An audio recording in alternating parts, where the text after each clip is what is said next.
Mais Noé, comment comptes-tu réaliser un bateau aussi immense? Je vais le faire avec Shem, Ham et Japheth.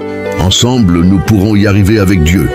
Eh bien, j'espère que tu auras le résultat que tu espères. Que Dieu vous aide et qu'il vous donne la force d'y arriver. Jour après jour, Noé construisait un immense bateau, exactement comme Dieu le lui avait ordonné. Sous le soleil brûlant, il sciait, martelait, assemblait, sans jamais se lasser. Mais autour de lui, les gens passaient, riaient, se moquaient. Un bateau ici, en plein désert? Il est vraiment fou ce vieux Noé. Alors comme ça, tu construis un bateau, au beau milieu du désert? Bonne chance pour la mise à l'eau, Noé. Tu vas vraiment naviguer sur le sable, Noé? Haha. T'as perdu la tête ou quoi? Franchement, Noé, t'es sûr que Dieu t'a pas dit de construire une maison au lieu d'un bateau? Mais Noé ne répondait pas. Il gardait les yeux fixés sur sa tâche, car il avait confiance en Dieu. L'arche est partiellement construite, gigantesque, dominant le paysage aride autour.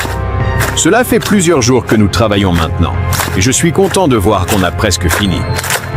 Japheth, qu'est-ce que tu fais encore là-haut? Ne me dis pas que la plaque s'est encore détachée.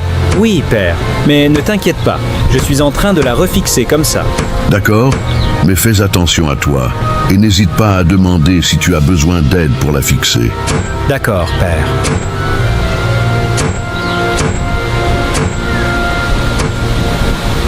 Après de nombreuses années d'efforts, Noé et ses fils étaient enfin venus à bout de leur immense tâche. L'arche était terminée. Je n'arrive pas à croire qu'on a vraiment construit ce grand bateau. Après tous ces jours, on a enfin terminé. Je dois dire que je suis moi-même impressionné par ce qu'on a réussi à accomplir. Nous l'avons fait exactement comme Dieu me l'avait ordonné, et ce, malgré ce que disaient les autres.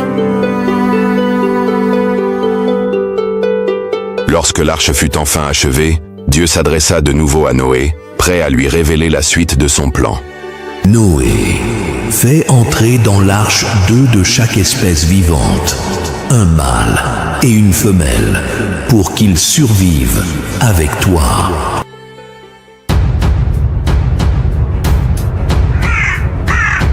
Alors quelque chose de véritablement miraculeux se produisit. Des lions majestueux, des éléphants imposants, une incroyable armée d'animaux venus des 4 coins de la terre. Ils marchaient, volaient, rampaient, avançant dans un ordre parfait, 2 par 2, guidés par la main invisible de Dieu lui-même. Des oiseaux aux 1000 couleurs,